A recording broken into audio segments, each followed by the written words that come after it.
जो वाक संयमन का विषय है, यह अपने आप में बड़ा ही महत्वपूर्ण विषय है।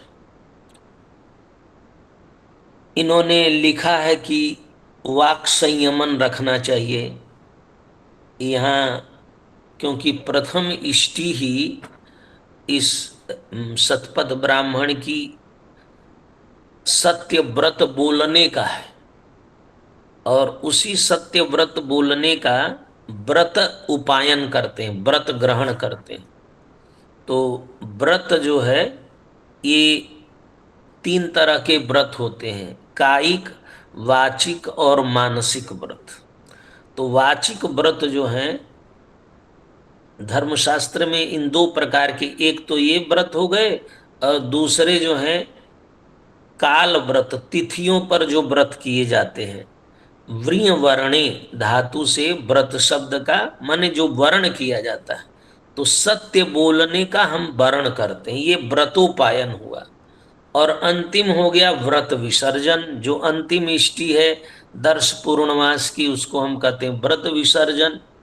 यहाँ पर उन्होंने कहा कि बीच में नहीं बोलना चाहिए। वाचम यच्छति अथ वाचम यच्छति, यहाँ उन्होंने बताया कि इसके पहले दो रिचुअल हुए थे, परिस्तरण और पात्रा साधन।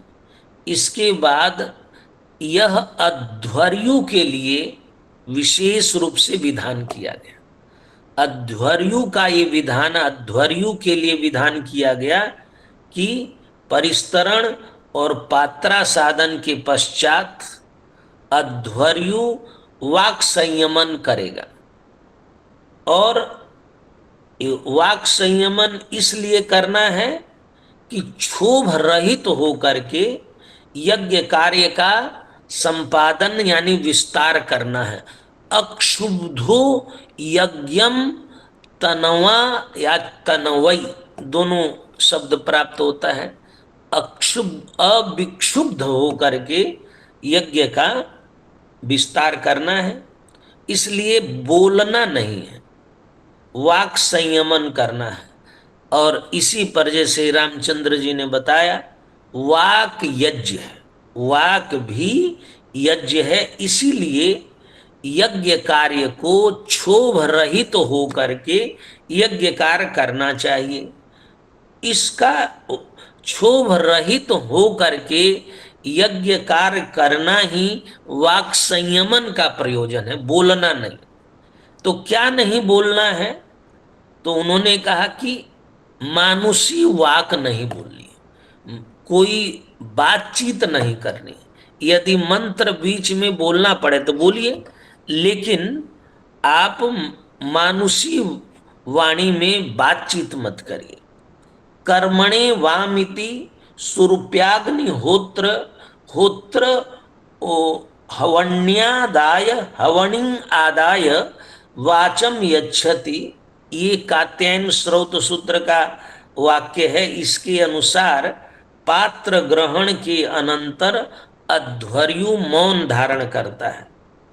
इसके पश्चात अगला जो कर्म है हविष्कृताह्वान, इस कर्म के पर्यंत वह मंत्र वाक के अतिरिक्त, मंत्र बोलने के अतिरिक्त और कुछ नहीं बोलता है। जिस कर्म में अध्वर्यु को मंत्र बोलना पड़ेगा, उसी समय वह अपना वाक विसर्जित करेगा। केवल मंत्र बोलने के लिए अध्वर्यु बोलेगा, बीच में नहीं बोलेगा, शेष समय वह मौन रहेगा। यदि भूल बस उसने बोल दिया तो उसको प्रायश्चित करना पड़ेगा, इसका भी विधान ये सब रामचंद्र जी ने बताया है। स यदिदम पुरा मानुषिम वाचम व्याहरेत ततो वैष्णवीम ऋचम वा यजुर्वा जपेत। इससे मानुषी वाक मात्र से संयमन होना सिद्ध होता है। वैदिक वाक बोल सकता है, मंत्र बोल सकता है, लेकिन मानुषी वाक से उसको संयमन करना चाहिए। तो उन्होंने पूछा, मानुषी वाक से संयमन क्यों करना चाहिए? क्या कारण है कि मानुषी वाक से संयमन करना चाहिए? इसकी क्या उपपत्ति है, इसका इसके पीछे क्या तर्क है? तब उन्होंने कहा कि तर्क ये है कि वाणी यज्ञ है, वाक वही यज्ञ, वाणी यज्ञ है। ऐसी अवस्था में वाक का प्रयोग करना, यज्ञ की अवस्था में वाक का प्रयोग करना यज्ञ को क्षुब्ध करना है। और यदि यज्ञ क्षुब्ध होगा तो उससे विकृत फल उत्पन्न होगा। इसलिए वाक संयमन आवश्यक। बीच में कुछ नहीं बोलना चाहिए, नहीं तो यज्ञ क्षुब्ध होगा, क्योंकि वाणी ही यज्ञ है। अब ये प्रश्न हुआ कि एक जगह कहा गया कि विराट वै यज्ञ, एक जगह कहा विष्णुर वै यज्ञ, एक जगह कहा वाक वै यज्ञ। तो ये अलग अलग है कि एक ही है? तो ये भी कहा ये अलग अलग नहीं है, ये एक ही यज्ञ को बताने के लिए इसमें कोई विरोध नहीं है। केवल स्थान और अधिकार भेद के कारण, यहाँ स्थान भेद के कारण अलग अलग, कहीं कभी उसको कहा गया कि विराट वै यज्ञ, कहीं कहा गया विष्णु वै यज्ञ, कहीं वाक वै यज्ञ। कहा कैसे? तो शास्त्री जी उदाहरण दे रहे हैं। शास्त्री जी कहते हैं जैसे एक ही मनुष्य स्थान भेद से कभी पिता बनता है, कभी पुत्र बनता है, कभी मातुल बनता है, कभी ससुर नाम से व्यवहृत होता है, ठीक उसी प्रकार से एक ही यज्ञ स्थान भेद से विराट कहलाता है, स्थान भेद से विष्णु कहलाता है, स्थान भेद से वाक कहलाता है, और स्थान भेद से पुरुष आदि नामों से, पुरुषो वै यज्ञ आदि नामों से व्यवहृत होता है। अब यहाँ पर जैसे रामचंद्र जी ने व्याख्या की, अब वैज्ञानिक व्याख्या करते हैं कि वाक वै यज्ञ की वैज्ञानिक व्याख्या करते हैं। और सबकी बात छोड़ करके, क्योंकि रिचुअल्स होते हैं, रिचुअल्स में कर्मकांड के ये विधियां बताई गई। अब इसकी वैज्ञानिक व्याख्या करते हुए बताते हैं कि देखिए, हमारा जो शरीर है, हमारे शरीर में वैश्वानर तेजस और प्राग्ञ रूप में प्राणाग्नि रूप जो यज्ञ हमारे अंदर हो रहा है, उस अग्नि में, हमारे आत्मा रूपी अग्नि में सोम की आहुति हो रही है, उसी को यज्ञ कहते हैं। और उन्होंने कहा कि शरीर को जहां से हम छूते हैं, जब भी हम अपने शरीर को छूते हैं, शरीर गर्म मिलता है। यही अनुभूत अग्नि वैश्वानर है, हमारे में रहने वाली अनुभूत अग्नि वैश्वानर है। और इस अग्नि की सत्ता अन्नाहुति पर निर्भर है। ये जो वैश्वानर अग्नि, जो अनुभूत वैश्वानर अग्नि है, ये तभी रहेगी जब हम अन्न का ग्रहण करेंगे। अन्नाहुति पर यह निर्भर है। और अन्न को सोम कहते हैं।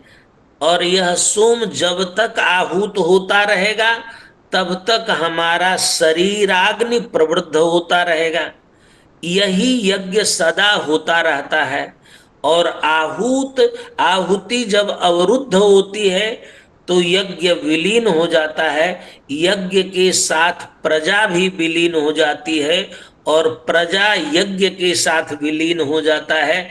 जब तक यज्ञ है तभी तक वाक शक्ति है, क्योंकि हम जो बोलते हैं वह भी प्राणाग्नि से ही बोलते हैं। शरीर का अग्नि ही वायु के आघात से वर्णों का उच्चारण करता है। तो शरीर का यज्ञ रूपी अग्नि ही वाक बनता है, शरीर की अग्नि ही वाक बनता है। इसी आधार पर वाक को यज्ञ कहा गया। कि वाग वै यज्ञ, वाग वैर्यज्ञ भूत्वा मुखम प्राविशत, जैसा अभी रामचंद्र जी सब बता रहे थे। इस प्रकार उन्होंने यहां से लेकर के आगे इसकी वैज्ञानिक व्याख्या करते हुए कहा कि हमें कम बोलना चाहिए, क्योंकि अग्नि वाक है और हम प्रतिदिन अन्न खाते हैं, अतएव हमारी अग्नि प्रतिदिन बढ़ती रहती है। अग्नि वृद्धि से मन की वृद्धि होती है, वही अन्न रस आदि मांसादि की क्रमिक विकस्कलन भी मन से होता है। अतएव यदि आप मन को स्थिर करना चाहते हैं तो आपको वाक संयमन करना पड़ेगा। इस प्रकार सब उन्होंने इसकी वाणी की अपने वाणी के कम बोलने का प्रभाव, इसको धर्मशास्त्र में दूसरे तरीके से कहा गया। जैसे कहा कि यदि हम कम बोलते हैं तो हम सत्य बोलते हैं, और जब हम सत्य हमेशा सत्य बोलते हैं तो हमारी वाणी भी सत्य हो जाती है, हमारी वाणी सत्य हो, इस तरह की प्रार्थना की गई है। तो इसीलिए वाक संयमन अनेक दृष्टियों से, सामाजिक दृष्टि से, सांस्कृतिक दृष्टि से, यहाँ तो तीन दृष्टियां, आधि भौतिक, आधि दैविक और आध्यात्मिक दृष्टि से वाक संयमन की व्याख्या की गई है। और हमारे धर्मशास्त्र में भी जैसे वाच मर्थोनुधावती, जब हमारी वाणी सिद्ध हो जाती है तो हम जो कहते हैं वही सत्य हो जाता है। इस प्रकार से वाक संयमन, और वाक संयमन करना धर्मशास्त्रियों ने व्रत माना है।